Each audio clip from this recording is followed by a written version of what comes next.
नमस्कार, सुजस बुलेटिन में आपका स्वागत है। मैं हूं आपके साथ अभिलाषा गर्ग। एक नजर हेडलाइंस पर। मुख्यमंत्री का करौली दौरा, कैमरी में भगवान जगदीश जी के लक्खी मेले और किसान सम्मेलन में की शिरकत। मुख्यमंत्री ने 16वीं जयपुर मैराथन को झंडी दिखाकर किया रवाना। कहा, देश की उन्नति में युवाओं का अहम योगदान। युवाओं की उम्मीदों को पूरा कर रही है राज्य सरकार। मुख्यमंत्री की पद्मश्री गायक कैलाश खेर से शिष्टाचार भेंट। राज्य में सांस्कृतिक गतिविधियों के विकास, युवा प्रतिभाओं को प्रोत्साहन देने पर हुई चर्चा। मुख्यमंत्री श्री भजनलाल शर्मा आज करौली के दौरे पर रहे। इस दौरान मुख्यमंत्री ने जगदीश धाम के दर्शन कर प्रदेशवासियों की खुशहाली के लिए कामना की। इसी कड़ी में श्री शर्मा ने करौली के कैमरी में भगवान जगदीश जी के लक्खी मेला और किसान सम्मेलन को संबोधित किया। गृह राज्य मंत्री जवाहर सिंह बेडम भी कार्यक्रम में उपस्थित रहे। मुख्यमंत्री ने कहा कि प्रधानमंत्री श्री नरेंद्र मोदी के नेतृत्व में देश और प्रदेश लगातार विकास के पथ पर अग्रसर है। भगवान जगदीश जी के साथ मां सरस्वती का आशीर्वाद भी है, क्योंकि आज हम मां सरस्वती को पूजते हैं। और मेरे भाई और बहनों, ये हमारी जो संस्कृति है, ये आपने देखी है, आपने उसका संचालन भी किया है।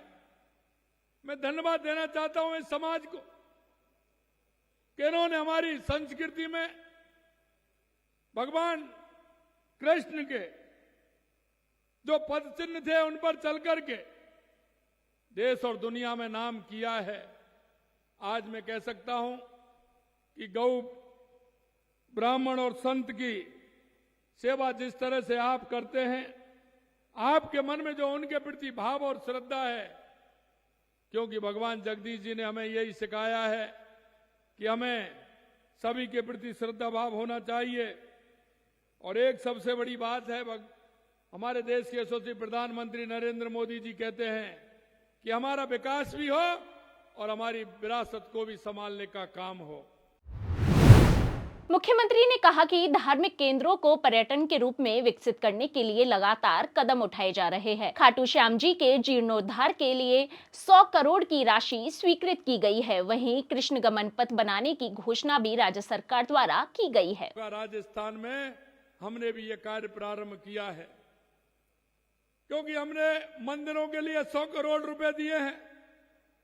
आपने देखा होगा, एक ही मंदिर के लिए अलग से हमने 100 करोड़ रुपए खाटू श्याम के लिए दिए हैं। और अभी आपने देखा होगा, गिरिराज जी में भी 15 दिसंबर को मुहूर्त लगाया गया था कि पूछरी का लौटार गिरिराज जी भव्य और दिव्य बने। इसके लिए भी हमारी सरकार ने काम किया है। और हमने एक और घोषणा की है, क्योंकि भगवान कृष्ण जब शिक्षा के लिए जा रहे थे, तो शिक्षा के लिए जब मथुरा से निकले तो वो उज्जैन संदीपनी के आश्रम में पहुंचे थे। और हमने भी कहा कि भगवान जाओ करके गए, कृष्ण गमन पथ बनाएंगे और हमारे मंदिरों का निर्माण करते हुए इसको भव्य बना करके भगवान कृष्ण का गमन पथ हमारा ये होगा।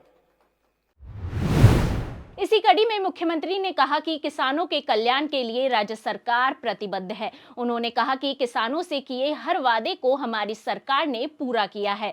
मुख्यमंत्री ने कहा कि प्रधानमंत्री श्री नरेंद्र मोदी के नेतृत्व में आए केंद्रीय बजट में भी किसानों को संबल दिया गया है। राजस्थान में सबसे पहले अगर कोई कमी थी तो मेरे किसान की वो धरती प्यासी थी, मेरे किसान की धरती को पानी पिलाना था। हमने सबसे पहले रोड मैप बनाया।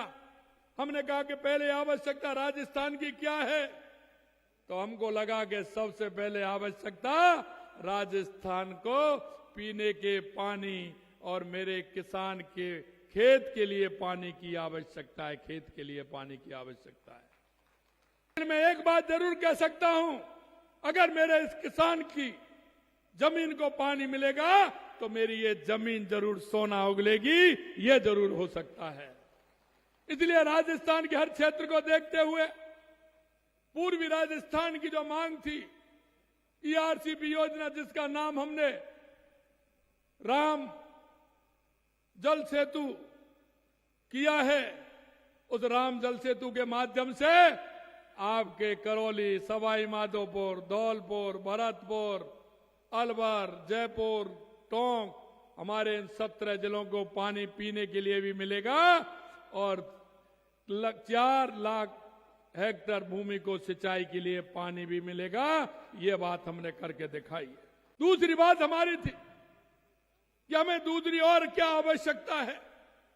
हमने देखा दूसरा हमारा बिजली के क्षेत्र में हमारा किसान परेशान रहता है।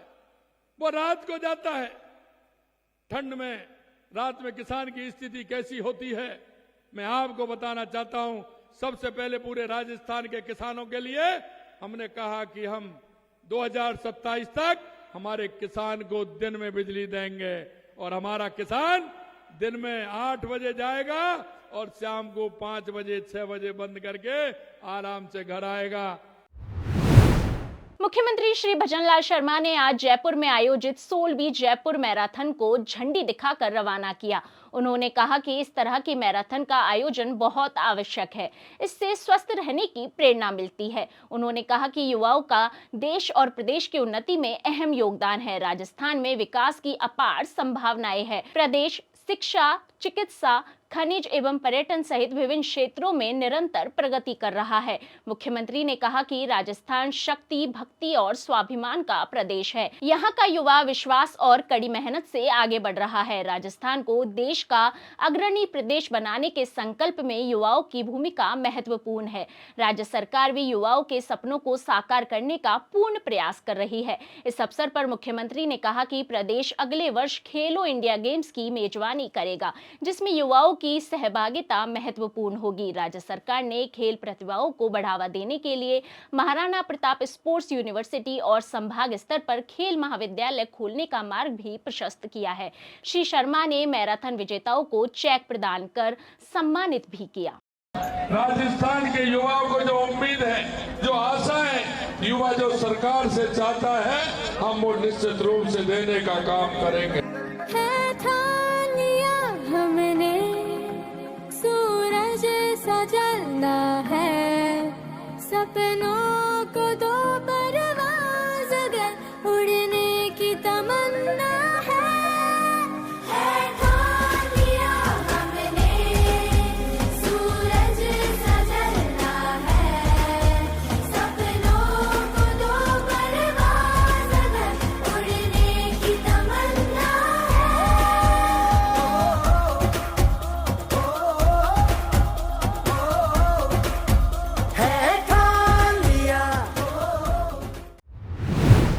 मुख्यमंत्री श्री भजनलाल शर्मा से शनिवार को मुख्यमंत्री निवास पर पद्मश्री से सम्मानित सुप्रसिद्ध गायक कैलाश खेर ने शिष्टाचार भेंट की। इस अवसर पर श्री शर्मा ने राज्य में सांस्कृतिक गतिविधियों के विकास, युवा प्रतिभाओं को प्रोत्साहन एवं कला के क्षेत्र में नई पहल को लेकर चर्चा की। मुख्यमंत्री श्री भजनलाल शर्मा ने बसंत पंचमी महापर्व पर सभी को शुभकामनाएं देते हुए सोशल मीडिया पर लिखा, विद्या की अधिष्ठात्री मां सरस्वती की आराधना और प्रकृति प्रेम को समर्पित बसंत पंचमी महापर्व की समस्त प्रदेशवासियों को हार्दिक बधाई। मां सरस्वती से प्रार्थना है कि आप सभी के जीवन में ज्ञान, विवेक और सृजनात्मकता का सदैव वास हो। चिकित्सा एवं स्वास्थ्य मंत्री श्री गजेंद्र सिंह खीपसर ने कहा कि आम बजट प्रधानमंत्री श्री नरेंद्र मोदी के स्वस्थ और समृद्ध भारत के संकल्प को मजबूत करने के साथ साथ समग्र विकास की अवधारणा को साकार रूप देने वाला है। यह देश के करोड़ों नागरिकों की आशाओं और उम्मीदों को पूरा करने वाला बजट है। चिकित्सा मंत्री ने कहा कि केंद्रीय वित्त मंत्री श्रीमती निर्मला सीतारमण द्वारा प्रस्तुत आम बजट स्वास्थ्य के क्षेत्र को नए आयाम देगा और आयुष्मान भारत के ध्येय को मूर्त रूप देगा। राजस्थान के लोगों को भी इन घोषणाओं का बड़ा लाभ मिलेगा। श्री खीपसर ने कहा कि बजट में 36 जीवन रक्षक दवाओं पर कस्टम शुल्क पूरी तरह हटाने, आगामी 3 वर्ष में हर जिले में कैंसर केयर सेंटर खोलने, प्रधानमंत्री आयुष्मान आरोग्य योजना के लिए अधिक वित्तीय प्रावधान जैसी घोषणाएं आमजन के स्वास्थ्य के लिए वरदान साबित होगी। सुजस बुलेटिन में फिलहाल के लिए इतना ही। फिर होगी आपसे मुलाकात, तब तक के लिए नमस्कार।